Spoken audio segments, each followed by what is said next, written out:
Today is open to the public.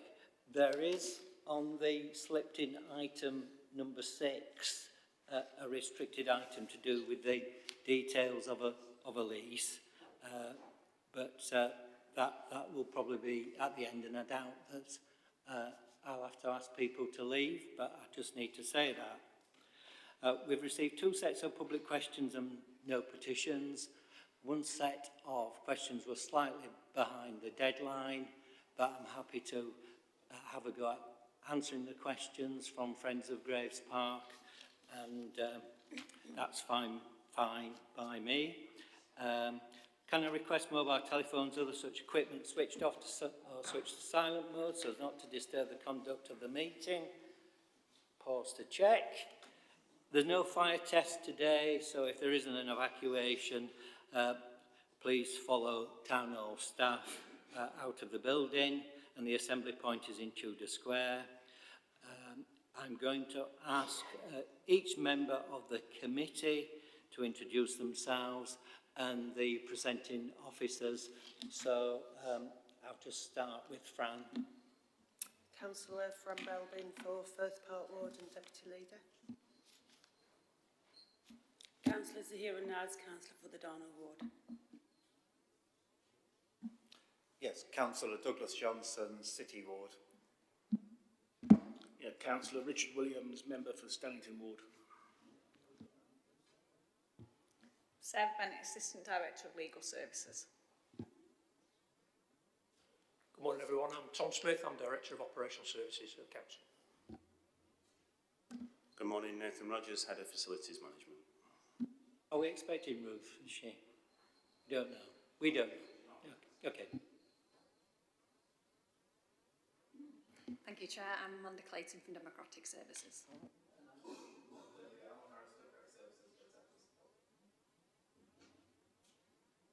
So apart from Appendix 6, there's no exclusions. Does any member want to declare any interest? I mean, just for the extent of being obvious, obviously Rose Garden Cafe is in Graves Park Ward. So it affects my ward, whatever the decision is. And I'll just state that because we like to be careful about these things as members. We have received 2 public questions, so can I call upon the first public questioner, who is Andy Kershaw. So welcome, Andy. Do you want to come to that corner over there? Yep. And you press the button with the speaker thing on. That's it? Yep. I don't really need a speaker because I've got a big enough gob. Yeah. Thank you, Mr. Chairman. It's a pleasure to be here in these august surroundings. And also to just mention that we've got members of the Friends of Graves Park and Save the Rose Garden Cafe. We've got staff from the cafe and supporters and customers here today who are following this very closely. We've just been in the ante-room looking at the picture of J.G. Graves, the benefactor of Graves Park and these facilities which we're seeking to save. And of course, it's been 15 months, hasn't it, since the Rose Garden Cafe was closed. And I'm not going to let this council forget that 12 people were put out of work for nearly a year because of the actions of the council. And we're 15 months on, we're at a position which we suggested over a year ago. And this is something about the mechanics of the council that members need to think about.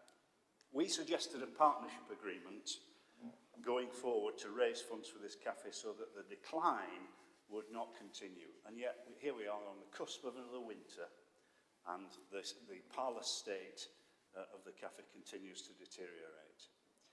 And so, really, my question is that this committee is recommending a strategic partnership, and we broadly welcome these proposals. As I say, it's what we suggested over a year ago.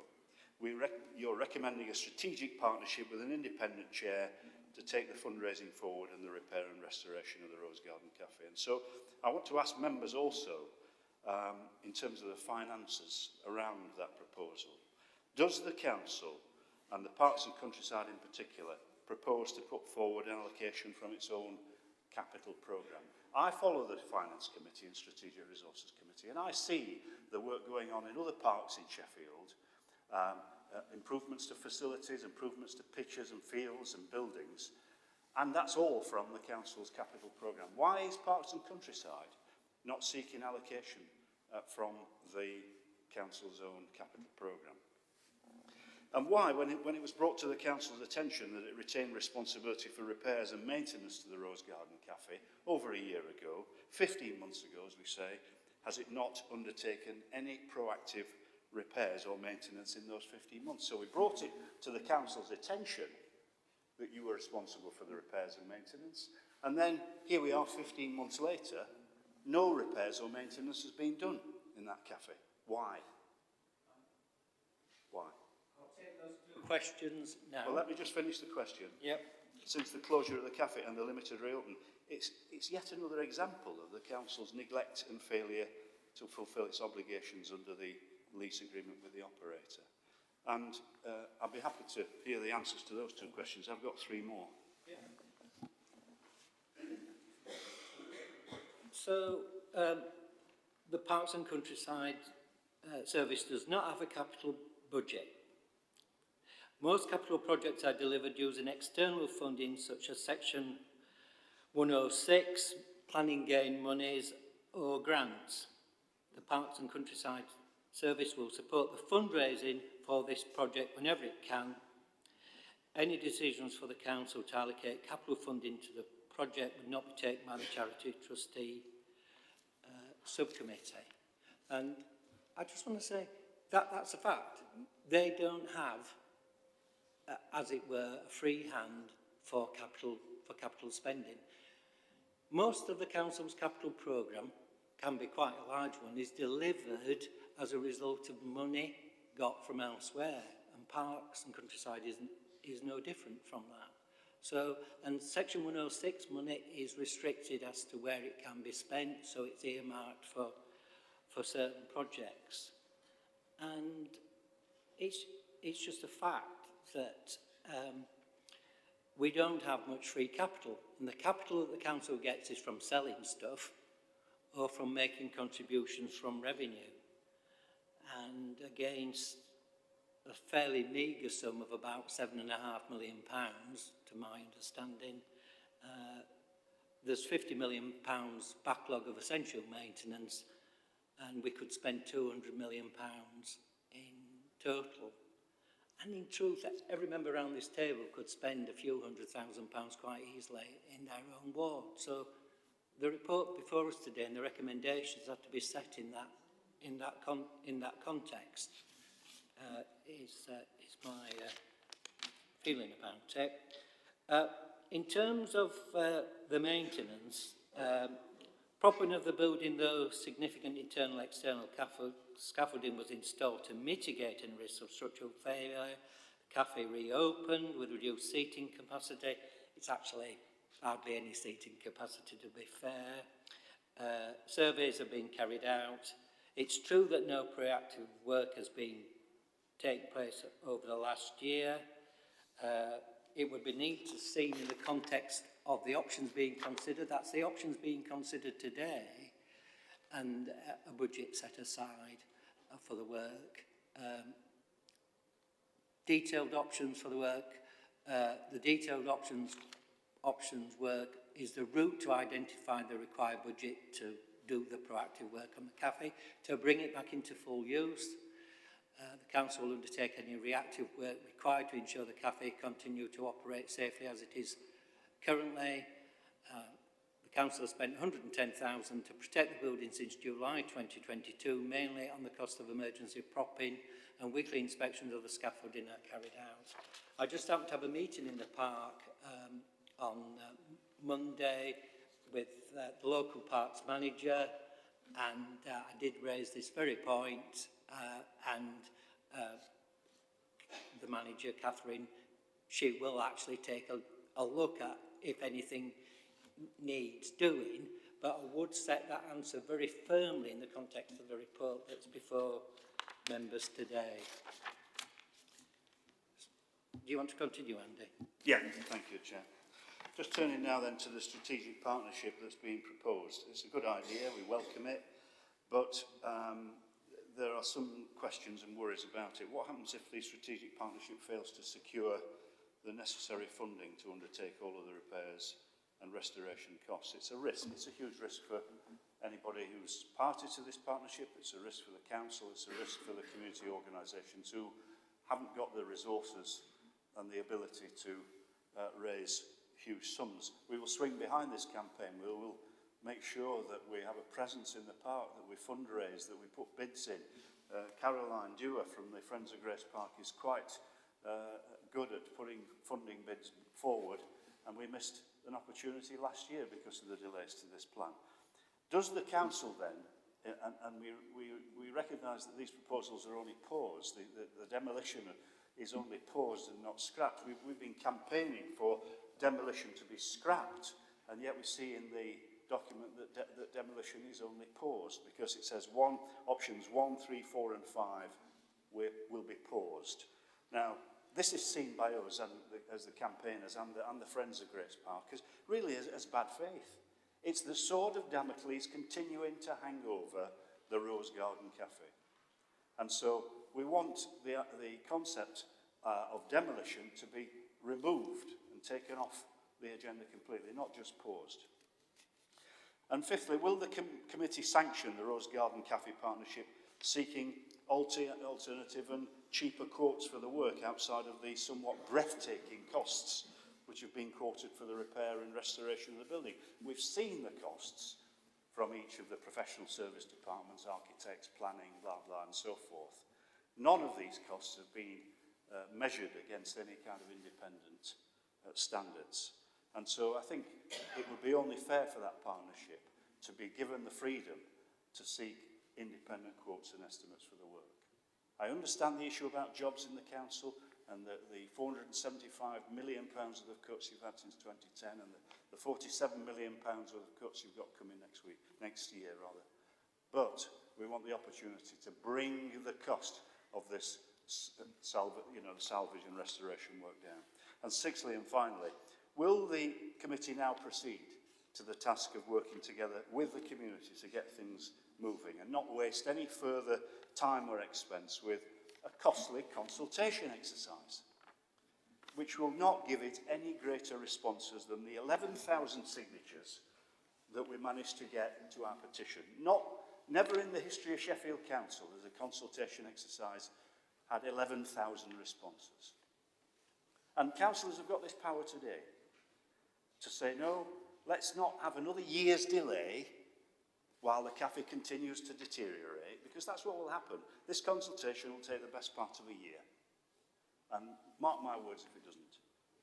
And so we want to consider the genuine option of partnership. We want to get going on this straight away. And if the concept of genuine partnership is to be embraced, let's not have any further delay.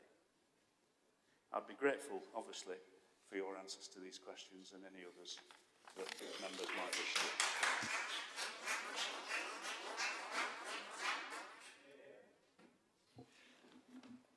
So a copy of the prepared answers will be put on the website at the conclusion of the meeting, and Amanda here might have taken note of some of my elaborations. We are not pursuing demolition.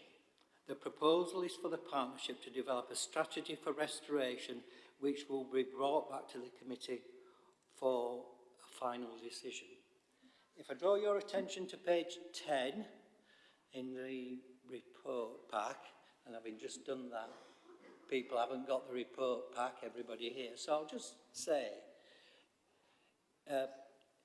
why in the report, the reasons, the purpose of the report, and one of the things it says, for those who haven't read it, to explain why we believe a restoration approach in partnership with stakeholders is the option which most aligns with the charitable objectives of Graves Park, including that it is currently the only viable option to achieve both of the following: provide a cafe in Graves Park, meet the initial commission objectives of the brief, which were to improve facilities for the city, and to maximise revenue for each facility.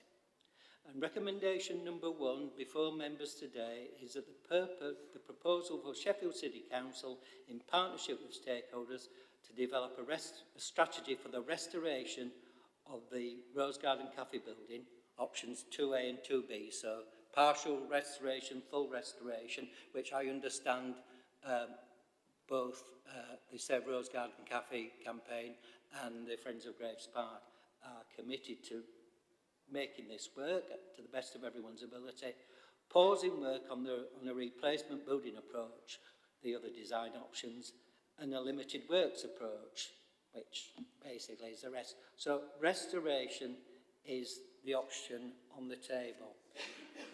What I can say, not every member will be aware of this, I've gone over the word pause. Is pause a Finnish word?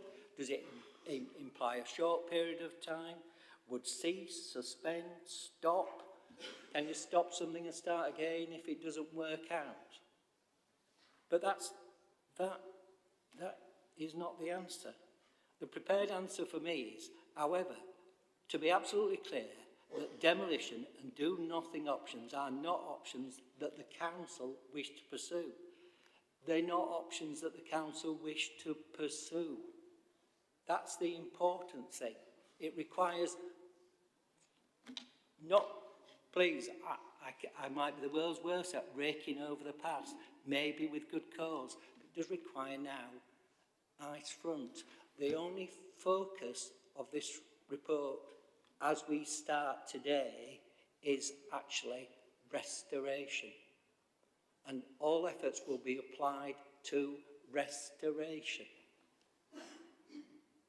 The consultation part of it, not everything I've asked for again, you know, 11,000 odd people, can't be wrong.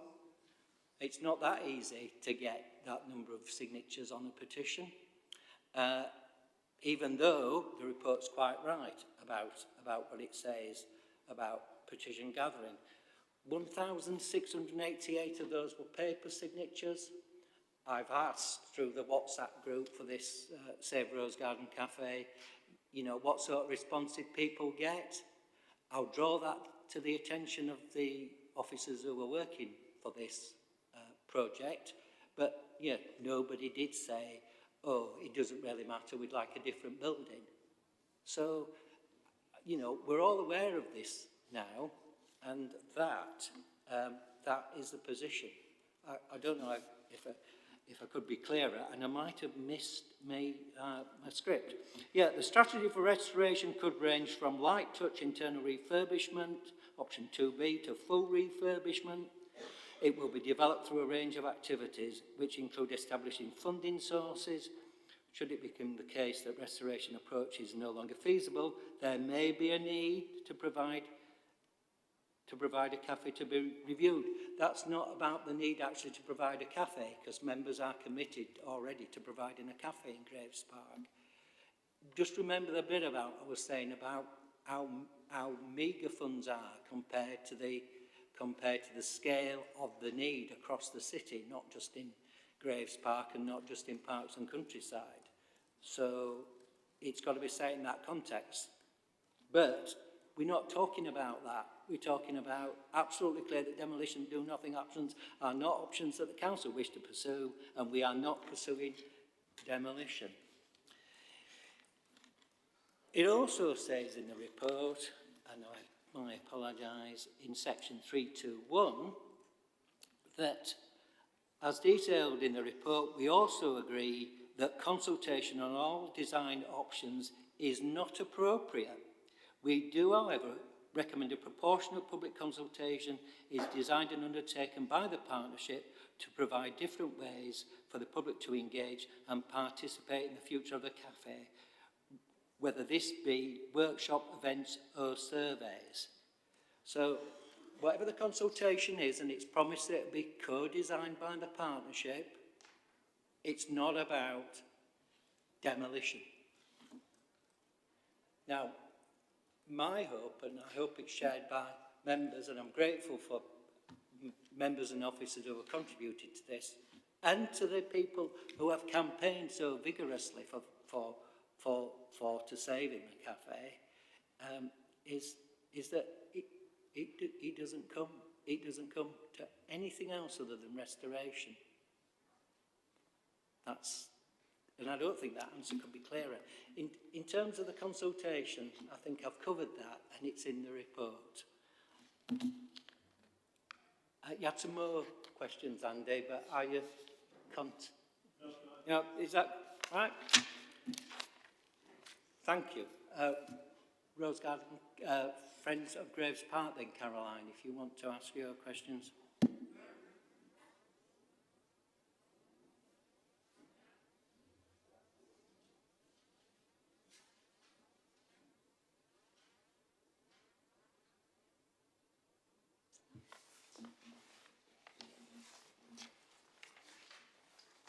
Right, am I allowed to just start with our supporting comments? Yeah. This meeting and report is a significant step forward. What a shame it has taken 15 months to get to this point, which has meant that opportunities have been lost and trust in the council and their officers has been eroded. This makes it difficult to move forward in good faith. The council must undertake to do the tests on the front wall so that we can, as a matter of urgency, identify the cause of the lean on the front wall. Nothing can happen until the cause of the lean and whether it is a problem is established. As previously referred to, there is a complete lack of trust. This is evidenced in 4.2.1 in the report. A Freedom of Information reply in August 2023, the Parks and Countryside Service is not aiming for financial independence for Graves Park. We are also aware that the park manager is paid from the charity accounts, but manages other parks and countryside areas. Therefore, the accounts submitted to the Charity Commission are not a true representation of the facts.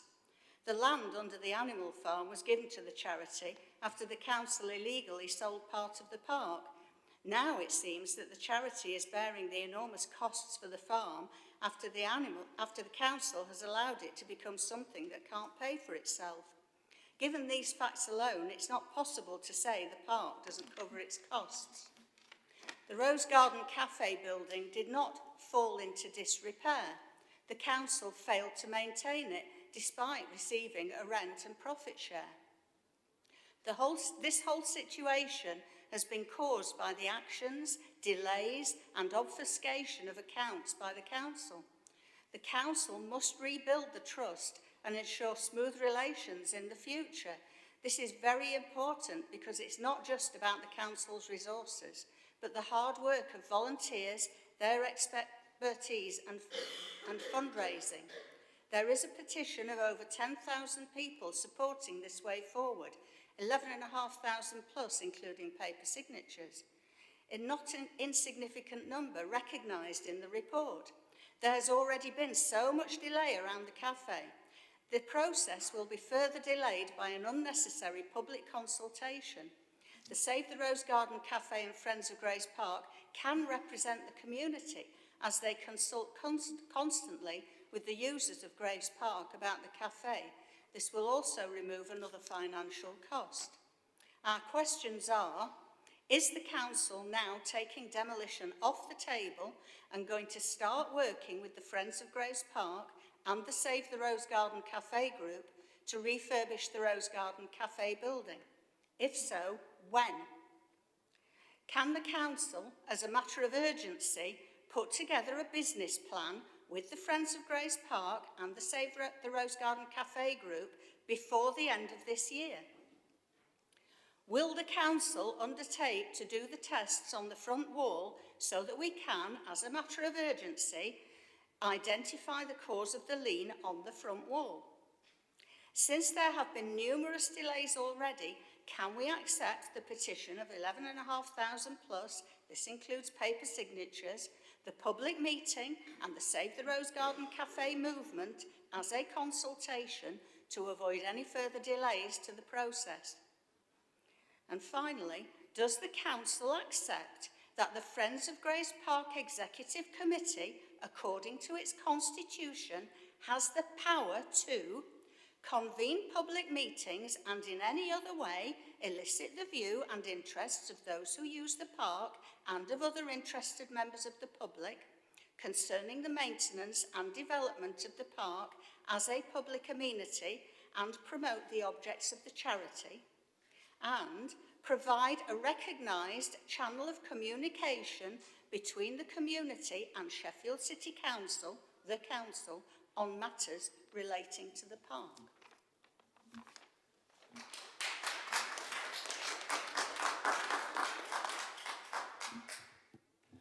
I think I've gone.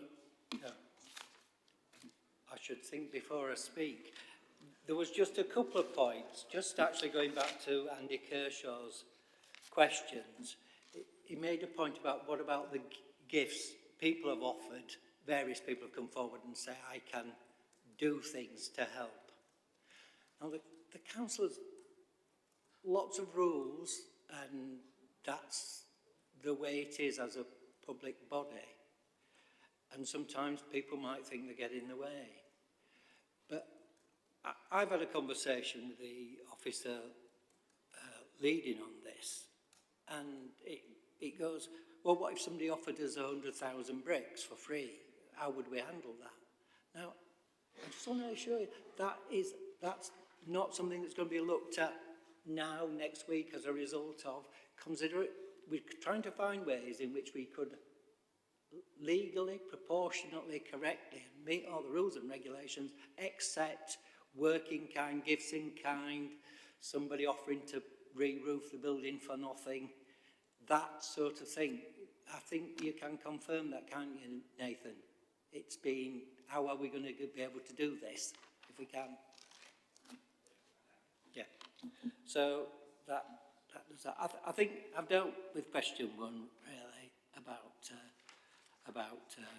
how it's going to work. And if subject to members' acceptance, it is in the report. So it might not be exactly, because there are more stakeholders in the park than just, not just, I don't mean not just, but, you know, Friends of Graves Park and the Save Rose Garden Cafe campaign. I've said on record that I will want to move quickly if the report is agreed to establish the partnership. A lot of work can take place in parallel with scoping the work, terms of reference, everything else that you need to do. So it need not take, I hope it doesn't take forever.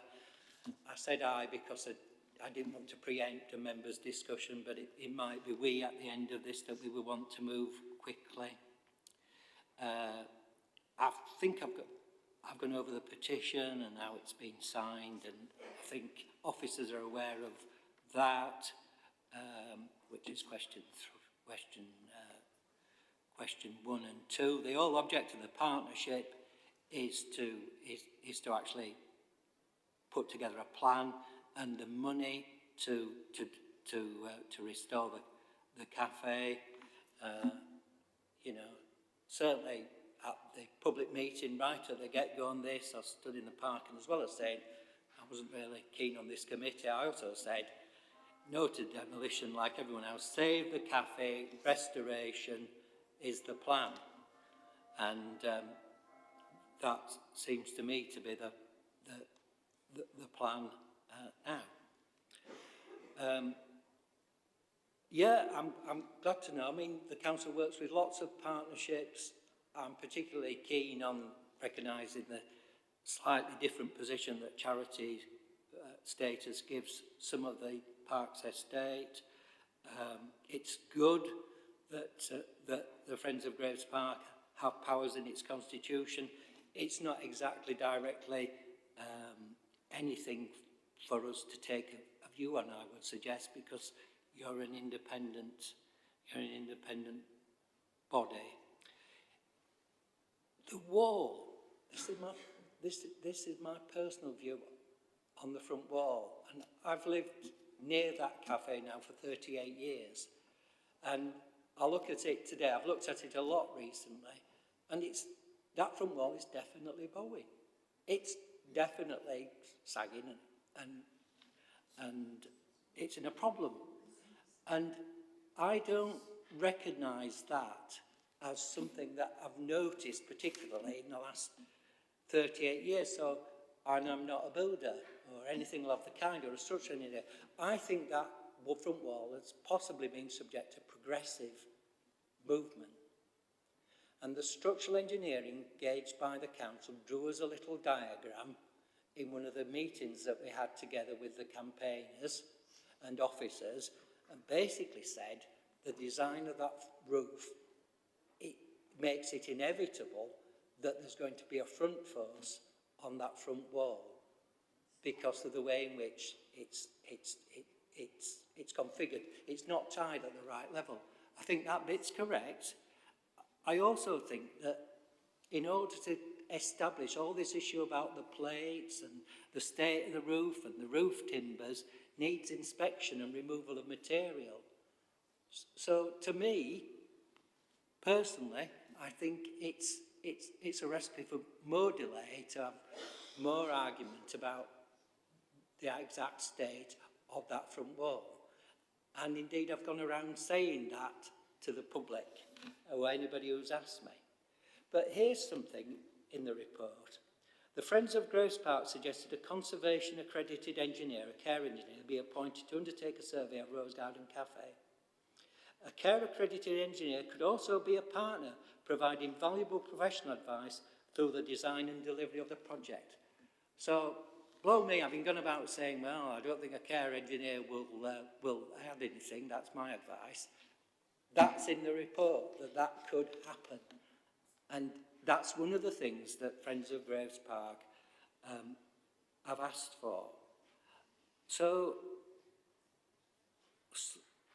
I'd rather get on, unless I've said anything incorrect about my understanding about the advice that we've got, and get on with restoration.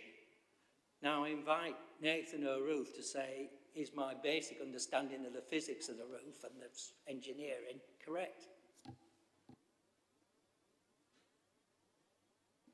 Yeah, I think to carry out a refurbishing project, further comprehensive assessments of the work required is crucial. And that will include conducting detailed surveys and investigations to determine the scope of work to allow effective design solutions to be developed. So there will have to be further investigations on the wall. I think the structural surveys, established in our view that it is dangerous. That's why the propping has gone in place. And as I've already said, further consideration will have to be done in line with the scope of works for the restoration. Well, that's me clarified a bit then. But people have asked for speed, and so, we need to get on. I've gone about the signatures and your constitution. I think I've answered those questions. If I haven't, shout out. Good.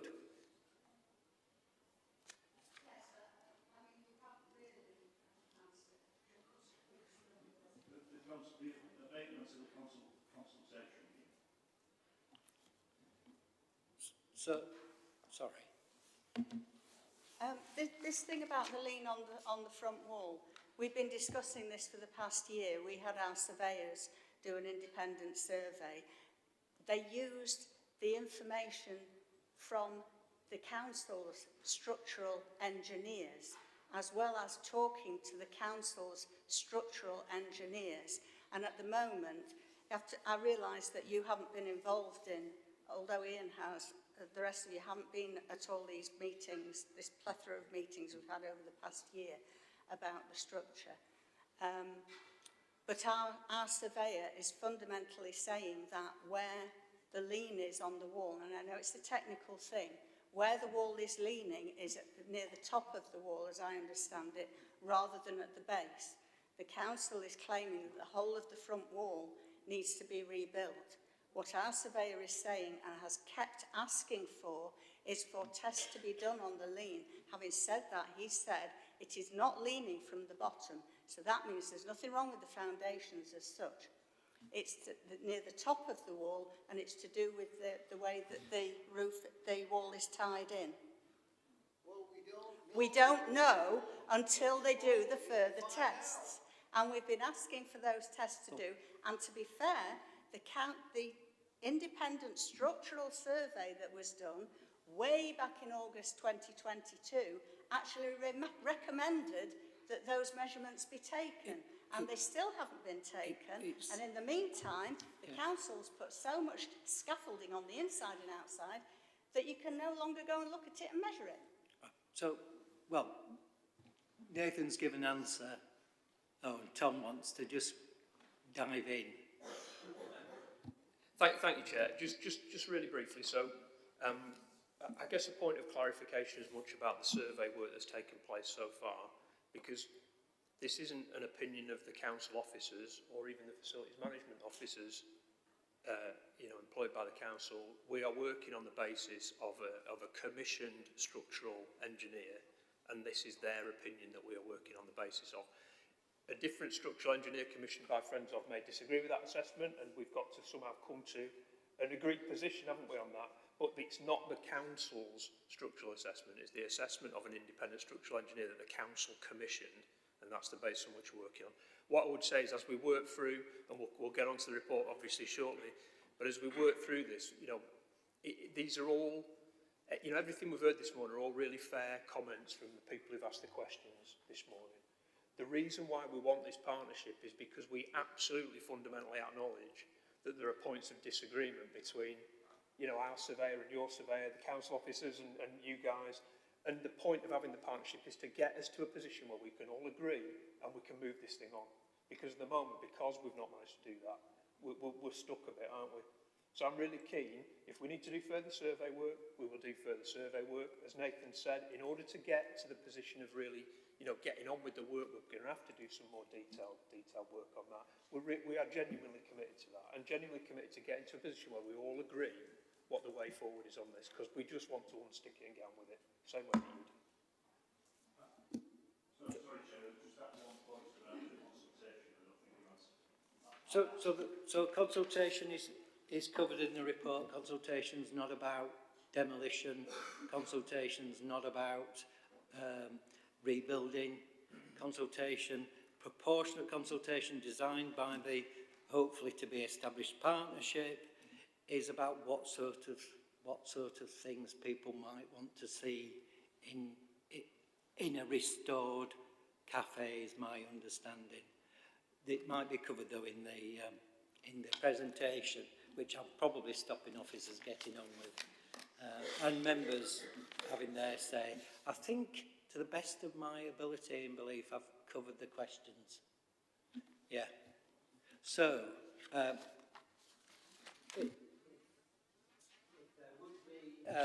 the report now, which is item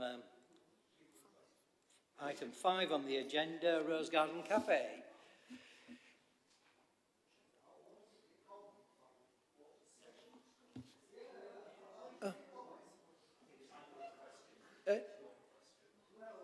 Yeah. Can you hear me? Oh, yeah. Right. What I'm interested in, I used to work for the building section in Sheffield City Council till 1976, and been involved with Graves Park Cafe and a number of other buildings as well, including Bishop's House, which is a similar sort of structure. Now, to me, it's very simple that you need to find out what the causal factor is first. Once you've done that, you can then see and decide what's best to do. But I don't know. I spent 2 hours looking at it the other day, and I'm no wiser now than I was, because you can't see because of the barricades that are there.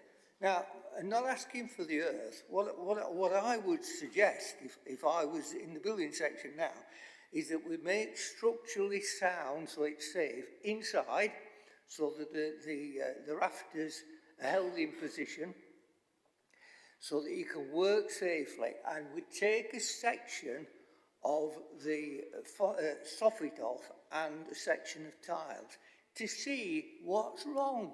Because until you can see what's wrong, you can guess until you're blue in the face. That's all. It's as simple as that to me. I've got a simple mind. All right. Ernest, dear friend, that's refreshingly brief. Good. I know you could go on. So, let's... Yes, please. Don't know if anybody wants to respond. And then, please, let me try and do my proper job as well. I think it's probably just to say, really clearly again, this is why we kind of need to get into the detail of how we're going to progress this work, because, I don't know whether that's right or wrong or not, to be perfectly frank at the moment, but what we need to get into is into delivery of this, don't we? Really quickly, and the sooner we can do the work to, really, get the money sorted, really understand the direction of travel in terms of precisely what we want to do with this building, the sooner we can start doing those things. So, the presentation of the report. I think that's with me, Chair. So, I will try to be relatively brief because I'm conscious that this is quite a detailed report, lots of options, lots of detail in the appendices. And actually quite a lot of it has been covered in terms of the answers to some of the questions, but I will maybe just touch a bit more on some aspects. So, clearly, as you've said, Chair, earlier, the point of this report is for us to set out the issues, the opportunities, the risks around a number of options that as officers of the council we were duty bound to assess. I fully acknowledge that putting an option on the table in the public domain to demolish a building is always going to cause a huge amount of concern.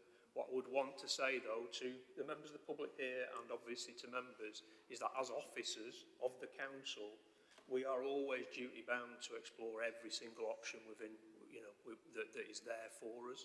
And this is the conclusion of that piece of work that we've done. The report itself is to, set out why we believe that restoration approach is, and in partnership, really importantly, is the approach we need to take going forward. And obviously, we're seeking approval of the Charity Trustee SubCommittee this morning for us to pursue that particular option. So, just to run through very briefly, as I say, some of the issues within this report. So you will see we set out a number of options that we needed to assess, and we ran through that using lots of different information, independent survey work, taking on board the petition that was put and the strength of public opinion, taking on board where we need to be financially as a council, taking on board, the commitment to a cafe within the park, taking on board, the ambitions of the local people within that park, and we assessed the options that were in front of us.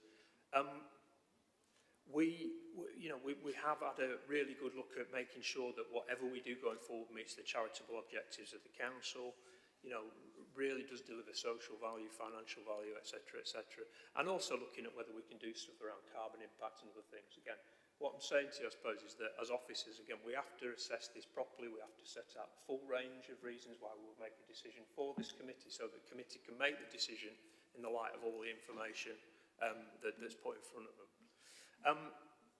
So, we are recommending a pause to options 1 and 5. The main reasons for that, as the Chair has set out earlier, is that we don't feel that they set out fit with the ambitions in terms of improving facility for the city, maximising revenue for the city. They don't fulfil the commitment in terms of providing a cafe, fairly obviously, within the park. And obviously there is no public support for those options whatsoever, and we have to take account of that, and we always would take account of that. So, right now our position, we are proposing that those two options are suspended, and no further work will take place on those. We have looked at the funding and delivery routes, and how we might fund some of the other options. The solution could obviously be done in lots of different ways in terms of funding and a mix of funding, whether through an operator, through the council's own budget, through funding that's raised through Friends of or any campaign. What we have concluded is that Sheffield City Council funding hasn't got existing funds to meet the full cost of any of the design options that we had in place, and therefore we would need some sort of mixed funding model. We do have available prudential borrowing and we can potentially put some money from our Essential Compliance and Maintenance Fund. As the Chair has said earlier, that Essential Compliance and Maintenance Fund is exceptionally stretched. We have something like £200 million backlog maintenance on council buildings and an £8 million budget. But having said that, you know, we could as a council make the decision to potentially use some of that money. And we are really committed to looking at what the opportunities are for additional funds outside of the council. That might be bid for grant funding, it might be partnership with stakeholder groups, and as I say, you know, we're really keen to work with friends of and others to look at how we might do that.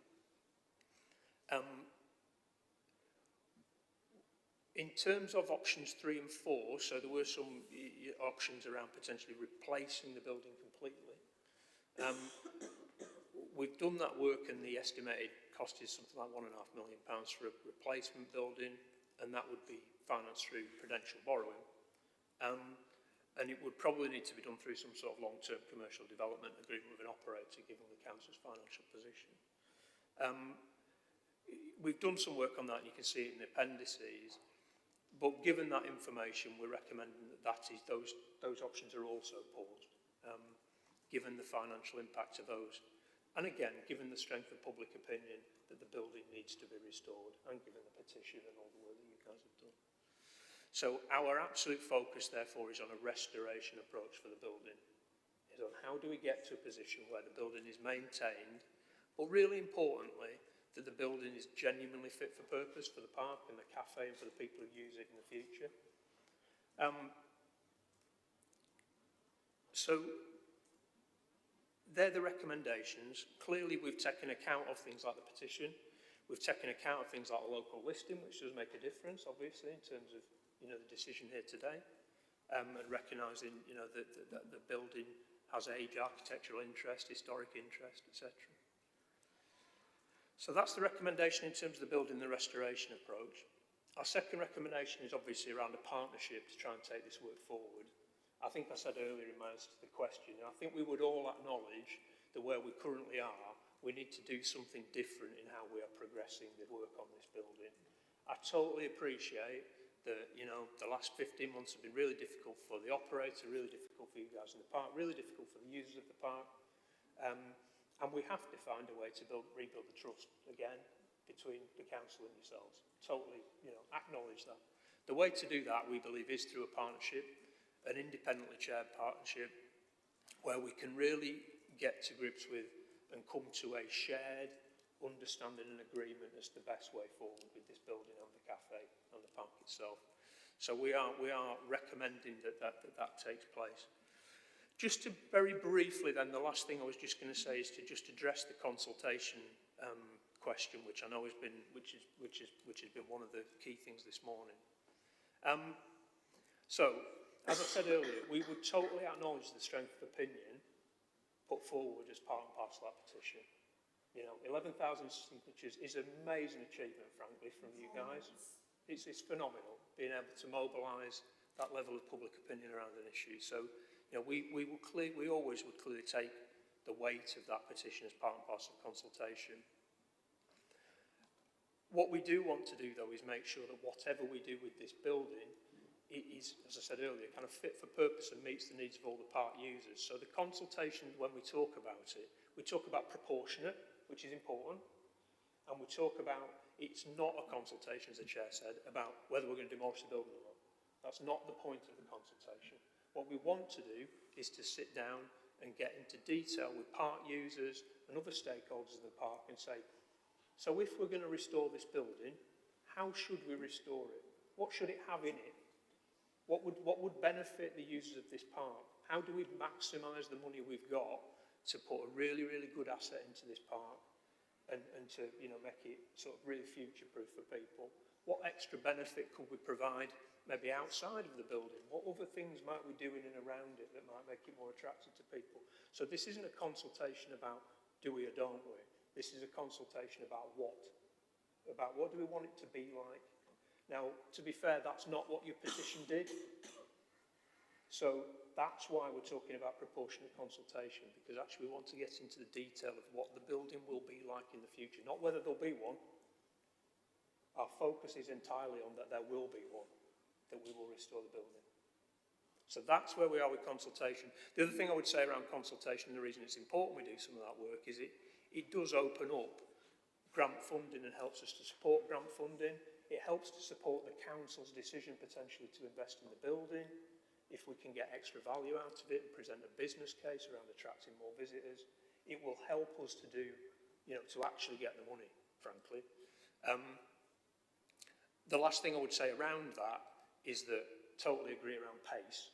But there isn't any reason why we can't run that consultation that I've described alongside a lot of the detailed work we will need to do in terms of design and looking at the building and running it concurrently.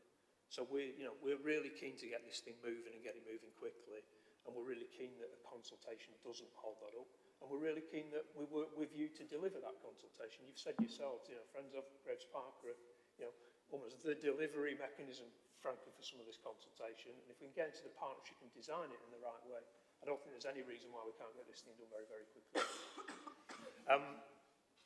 So they're the main things I was going to pick up this morning. So, Chair, just quickly reiterate the recommendations. So the proposal is that we will work in partnership with stakeholders to develop a strategy for the restoration of the Rose Garden Cafe building.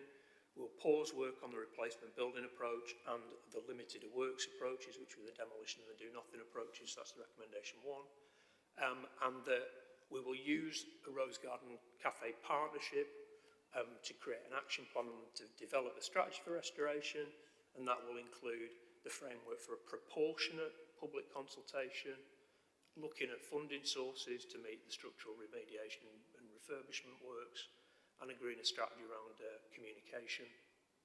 And then obviously through that partnership, the intention is to deliver that work at pace. So hopefully that's useful, Chair. Thank you, Tom. So, anything to add? No? Right. Members' questions. I've got Fran first. Thank you.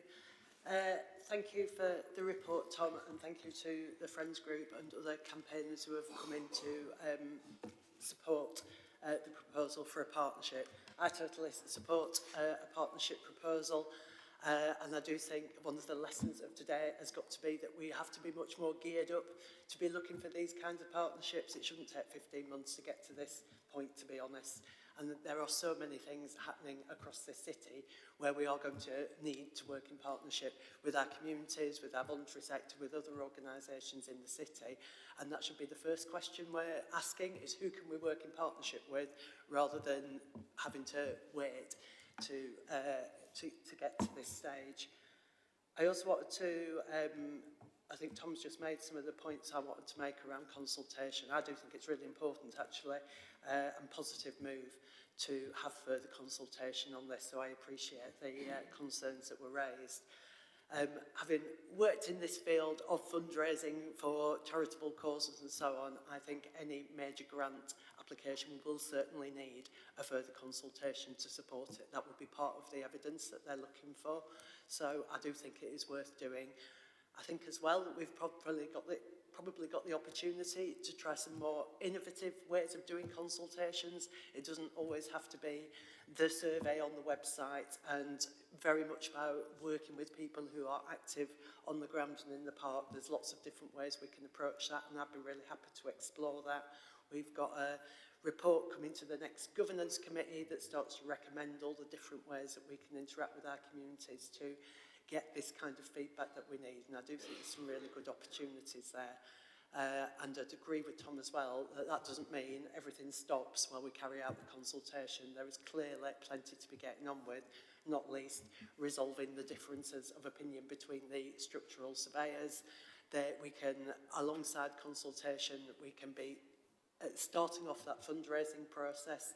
I know you have already started that process. There is plenty that we can be getting on with.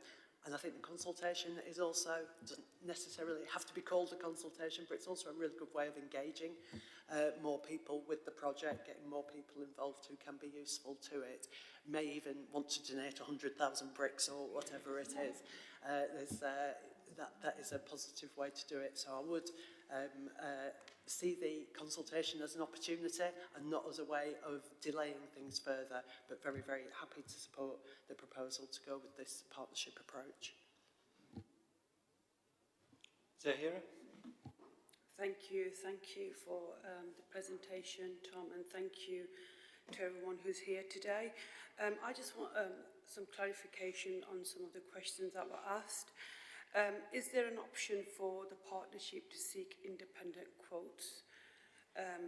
Will they be able to do that?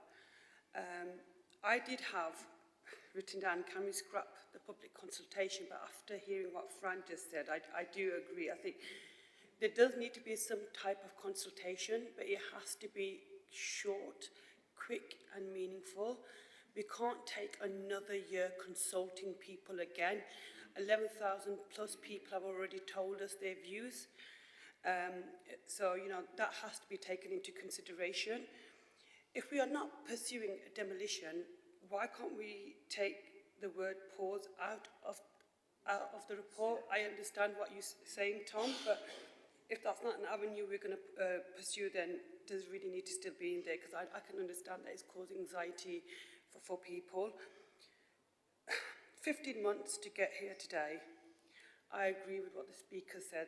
This is too long, and it has really broken down trust and relationships that we as councillors take a very long time building in communities, and we can't let this happen again.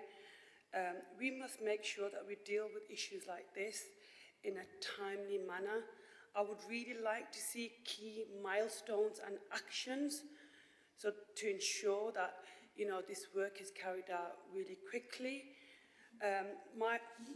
Myself, like Fran, I come from a background of working in the third sector, so I have lots of experience in terms of funding.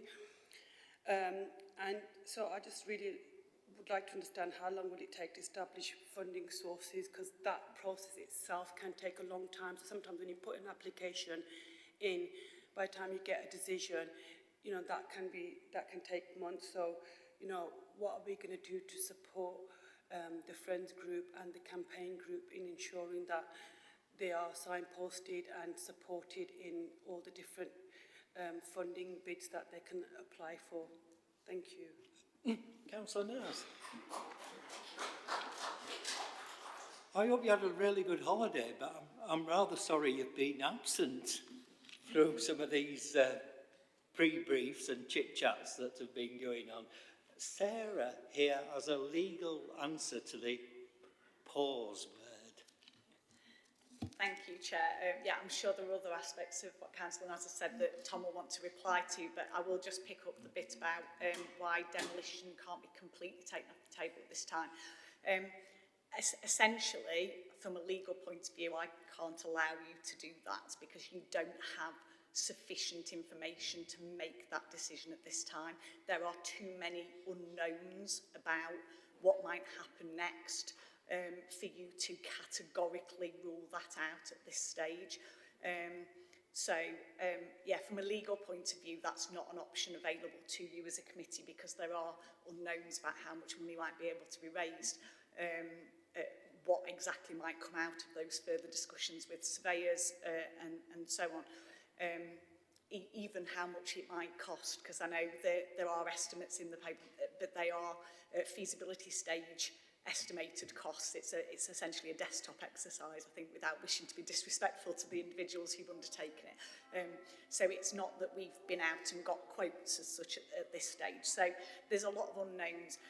The other reason that isn't available to you today is that effectively, if you were taking demolition off the table, you would be underwriting those unknowns, and as well as there being unknowns, that's not actually a budget you have control over as a committee.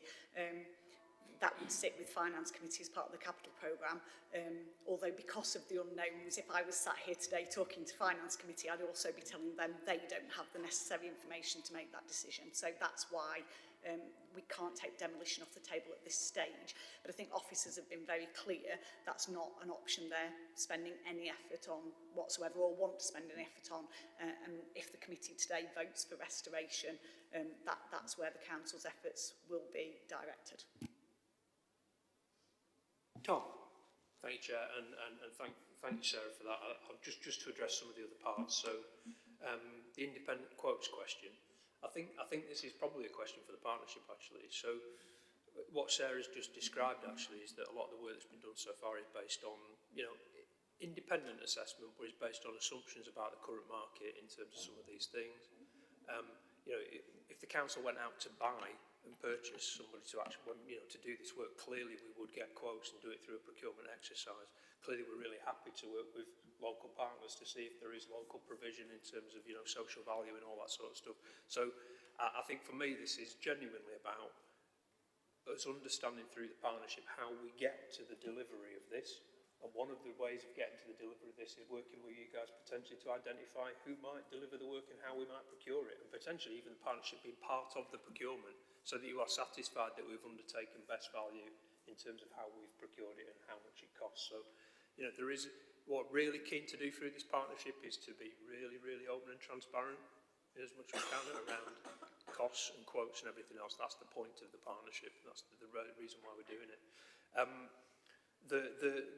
similarly with the last one around funding bids, again, for me, this is something we're really taking to the partnership. The partnership is there so that we can provide the support to, you know, voluntary sector groups and others in fundraising, in grants and everything else. So it's a really good point, Councillor Osborne. We're really keen to do it through that mechanism, through that partnership meeting. Douglas. Thanks. So I think we've got a proposal now that people seem to be broadly happy with, so that's good. Clearly demolition's not something that anyone's looking at now, so that's fine. I'd perhaps not appreciated that there is actually a professional dispute between structural engineers at the moment. I kind of assumed that, you know, we've got, I think we've had 5 surveys commissioned by the council and the Friends Group's got an extra survey. I kind of assumed that we knew what was going on with the building now. Might be wrong about that. And it actually, it is referred to in the report, isn't it? So page 16, paragraph 110, third bullet point down, it does refer to the fact that there's a dispute there.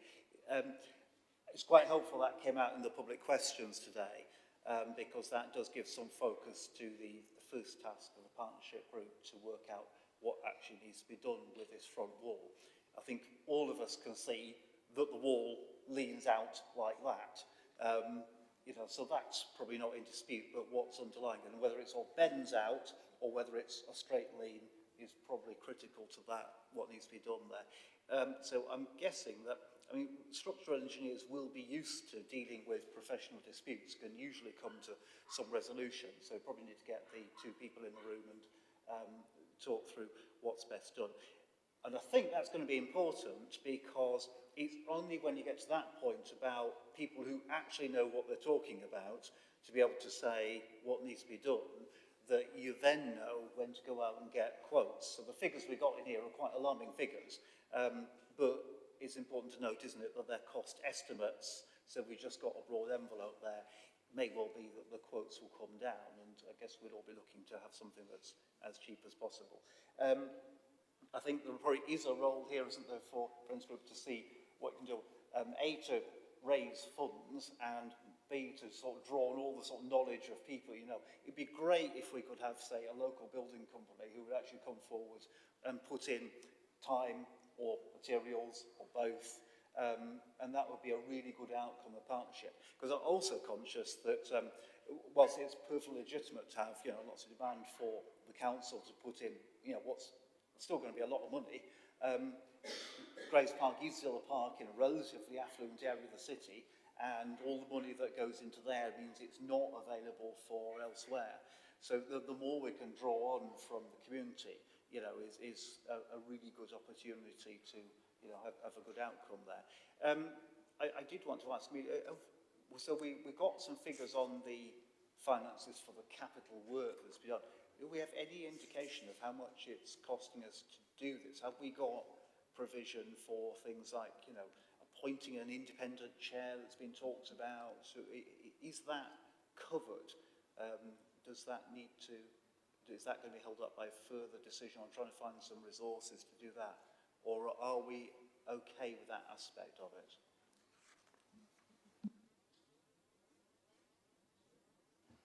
I mean, in reality, you know, this is an important enough piece of work that we feel it can be covered within existing revenue budgets. you know, we would potentially hope that we might be able to get an independent chair that's a volunteer. But obviously, if we need to, you know, similar to Street Tree Partnership, but if we do need to, you know, if there is some investment required, we'll look at that. You know, it's probably fair to say lots of this work, you know, lots and lots of people are doing a lot of work on it, you know, not least Ruth and Nathan. There is a genuine cost to that, but we're absorbing that because, you know, it's an important piece of work and we need to move it on. Okay, so it seems the key thing is to get the partnership up and running, get people in a room talking, get their structural engineers talking, and that's the key to the next step, isn't it? So that's great. Thanks. Richard? Thank you, Chair, and thank you to the officers for the report. I'm conscious I've got my back to you, but thank you, all of you, for your patience with the council. We finally caught up with you. It's taken a long time, but I'd rather be where we are now than not here at all. I don't want to repeat what's been said, but there were a couple of things come to mind. Firstly, the gentleman there metaphorically hit the nail on the head. We've got to find out what is exactly wrong with that building. And that's priority. Secondly, in terms of priorities, this partnership, I think, is crucial.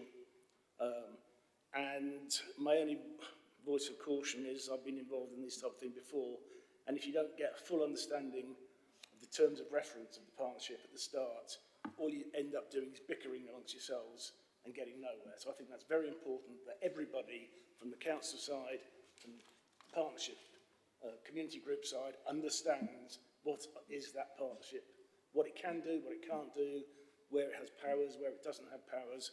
Otherwise, you will be here in another 15 months still arguing about things. Consultation, I understand the frustration. 11,000 plus participants is fantastic, but it was a closed question. And I think, and thank you for reminding me, Fran, sometimes consultation can bring in more funds. And I think that's one thing that can be certain, it's going to be a big ask to get all these funds together. So I think that's important. But it doesn't have to take a year. It doesn't have to take that long at all. We did some, the work we did at Hillsborough on the hub, we did some consultation very quickly, so it can be done. The one thing nobody's discussed so far is the future. And quite rightly, it's a beautiful building, and we're focusing on the building, but it's also an amenity. And it's how we protect it going forward, making sure that the right financial model is in place so we don't come back here in another 25 years' time. And I don't want that to get lost. So it's and part of the consultation is, what does the community want to do with this building? So let's not forget that. Thank you, Chair. I don't think you necessarily wanted responses to those, but I guess the things that I would say is you're absolutely right about the partnership. I think the first thing is get it established and then set out its vision, its scope and the boundaries of that.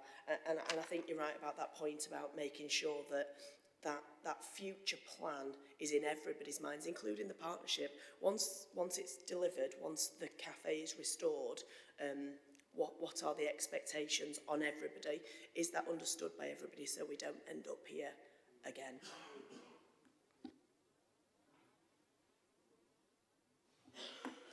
Are there any further comments from members? So I just want to say, I hope members of the public attending have been at least reasonably encouraged by what they've heard from people round the table, and well, I was about to try and address that very point. To some extent, it will be, informing this partnership, and then how well people work together to drive things forward. When I said I want to proceed at speed in press release, I thought about the recommendations as such, because we're a cross-party committee and we're charged with discharging charity functions. But I think we can say from what members have said that we do want to proceed at speed to get things done. You've heard that, and you've heard all these quite senior people sitting over there saying how keen they are to proceed at speed. So far, every one of these meetings, I've tried to tinker around with the recommendations, and Councillor Naz, I'm sorely tempted in the light of your remarks to add something about at speed and regular reports back.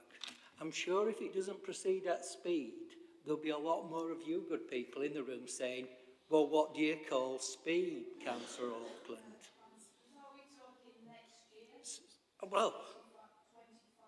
Well, one of the issues about setting up this partnership is that you don't want to preempt those sorts of things. So I was tempted to think that it would be by Christmas, if not sooner, that things would be moving forward, that all of the work that's been described, which could be done in parallel, will be done. Now, so long as it might, because I don't want to put my foot in it at this stage and so like start chuntering on and even say, look, it's been 12 months getting here, more than 12 months. Nobody around this table is saying that, that was a satisfactory position to be in, and we want to change it, is what people around the table are saying. Paying due regard to our legal expert here, who has kept us quite rightly focused on what we should be saying properly in terms of what reports can say. But you've heard what people have said, and this is recorded and broadcast. I don't know what more I can add. So it'll be in the forming and the getting going. But no, I don't think we want to be here in 12 months' time or 18 months' time. I certainly don't, because I'll be leaving the council in May, and I'd like somebody to say at least you made progress on something here. So, there we go. No. So I'm obliged to say it's not meant to be back and forth in this meeting, because it's now at the point at which members have to decide, and that's the issue before us, and they have to decide on the recommendations. I don't know if anybody wants to hear something from... Tom, have you got a stab at it? I think if you... get my teeth back in. I think, as you said, some of the timescales will be determined with other discussions that take place in the partnership group. We absolutely want to get that partnership group up and running really fast. So definitely before Christmas, it would be useful, but frankly, to have that partnership group, the first one in November, if possible, I think, because we do want to get this thing moving. After that, the timescales to some extent will be dependent on what we discuss and what we agree and how we want to move things forward in terms of the building.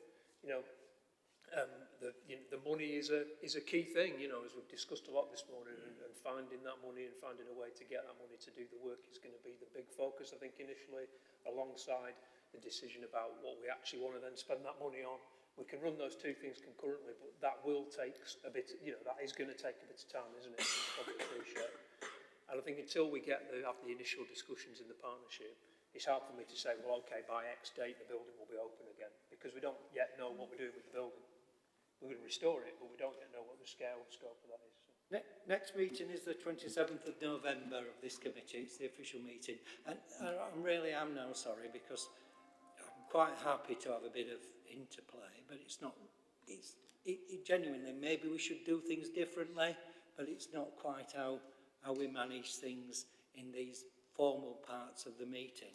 So I'm quite happy to hang around and answer any other questions people want to ask of me, but we've now got a recommendation. Members have asked questions.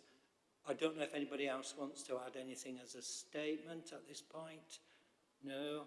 So, the recommendations are on page 10 of the report pack. Tom has read them out, but it's recommendation on the proposal that the council works in partnership with stakeholders to develop a strategy for the restoration of Rose Garden Cafe building, which were options 2A and B, pausing works on the replacement building approach, design option 3 and 4, and the limited works approach, design options 1 and 5.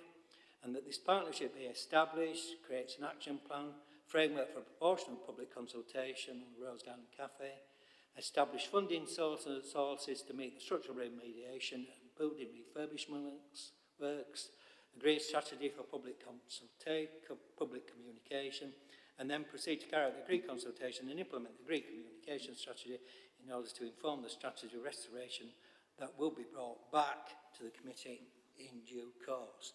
And somewhere on here it says, I've got to ask,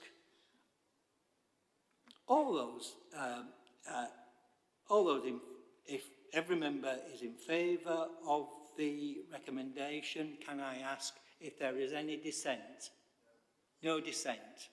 So that recommendation is carried unanimously, and that concludes this part of the meeting.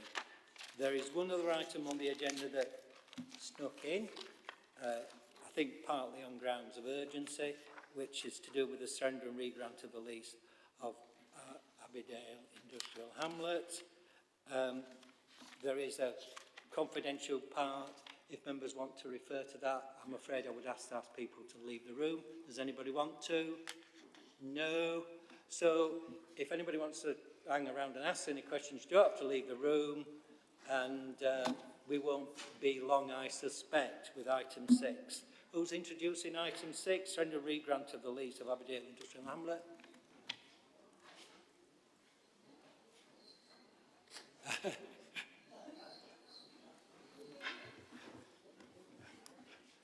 We don't need. Huh? Okay. Look. So you could go with members have got the report and have a chance to read it, and the recommendations are on there. I can present what's in there if that's helpful. I won't necessarily be able to answer questions, but I'm happy to present what's in the report for the public record, if that's okay. Okay. So the report is coming to committee to seek the approval of yourselves as charity trustees of Abbeydale Industrial Hamlet and the wider site, to the surrender of the remaining term of the current lease and the grant of a new lease to the current tenant of the property, and that is set out in the report, on the terms set out in the appendices to the report, after consideration of the contents of the qualified surveyor's report and satisfying yourselves that the proposed terms are the best that can be reasonably obtained by the charity in the circumstances. It also sets out the requirements that have to be met prior to that disposal. That's contained in the legal section of the report. So you're asked to, on consideration of the commercial terms and the qualified surveyor's report, confirm that you are satisfied that the proposed terms are the best that can be reasonably obtained by the charity in the circumstances. Approve the publishing of the relevant Charity Act notices, and note that a further paper will then come back to this meeting in the event that any objections to those notices are received. And then, subject to the outcome of that, of those notices and any objections that might be received, approve the surrender of the remaining term of the current lease and grant that new lease to the current tenants on the terms that are set out in the report. And as was stated, some of this is confidential, so if you want to discuss any of those elements, we'll have to go into a closed session. Members' questions? Chair, can I just add to that? Just to stress, as we have done on previous ones, we've used the phrase disposal because legally a long lease classes as a disposal, but I do want to stress for the benefit of members and members of the public, this is not a sale that is proposed. And apparently we can't use the word lease. Just lease on its own. Not selling, not forever, not it's gone, it's a lease. Can we? Not legally. Not for the purpose of the notices, No, Chair. For the purpose of the notices, it's classed as a disposal, yeah.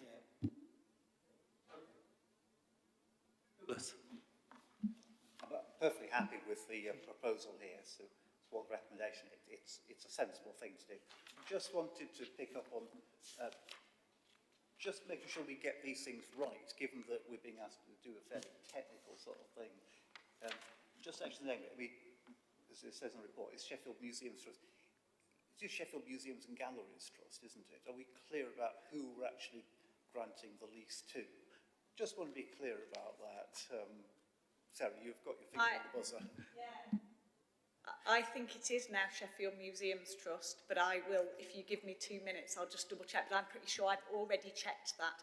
There was a merger of a number of different trusts. I actually think the one that used to have the Hamlet was the Sheffield Industrial Museums Trust. That's correct. And the one that had the museum, so Millennium Gallery, for example, was the Sheffield Museums and Galleries Trust. And I think when they merged, they became the Sheffield Museums Trust. But I can double check that.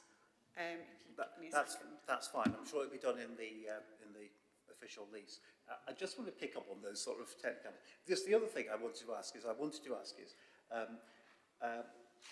the qualified surveyor's report, and as you know, I've asked about these things before, and I'm not going to object to this. I'm happy to agree to the recommendation, but can you just advise what the statutory test is there, which I think is set out in the report. But Sarah, if you can just tell us what the statutory test is, and then I'm going to ask the question, does the surveyor's report actually meet that statutory test?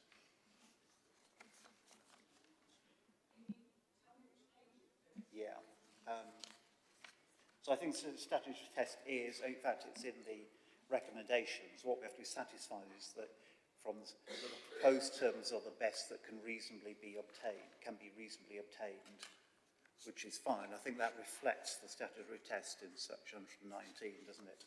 I'm just really making the point that I don't think the surveyor's report actually says that, and I suppose I just want to sort of, if that's the case, and maybe you could take this up afterwards rather than be expected to answer it now, but it's that kind of sloppiness that I think we really ought to get on top of in future.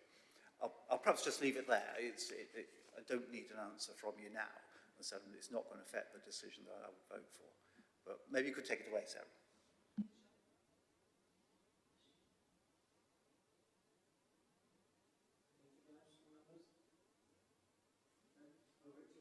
Just a brief one, and I'm conscious I might be slipping into the private part, but I'll try not to. It's just to do with insurance. How do we ensure that the appropriate insurance is taken out?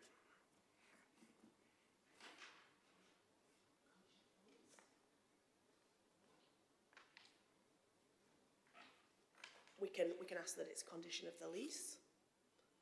We can put it into the lease and in those conversations and check what insurance they've had previously and that it meets our needs. Okay, thank you. Yeah, we probably could do that. I hesitate because I don't deal with a lot of letting of leases. Tom's. Yeah, just a point of clarity in terms of the officers that you've got sat in front of you. I do want to be really clear about this. So this is not a report of any of the officers who are sat in front of you. This is a report of City Futures Directorate and of the Property Services team.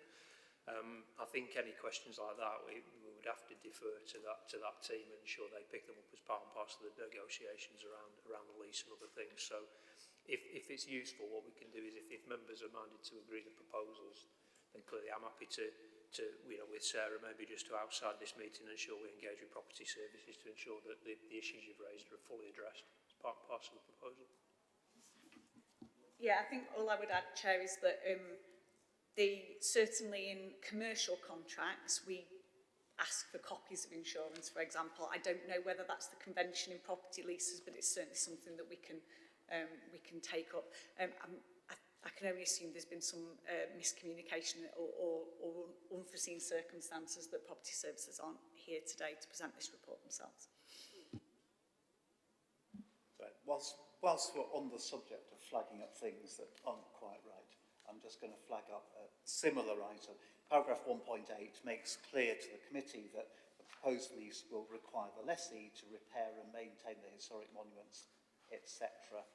I just want to check that is fully in line with the terms of the proposed lease, which I won't read out because they're in the closed section, but Sarah, maybe you could take away that and check that there's no anomalies there or things that don't quite add up. Thanks. Yeah, certainly.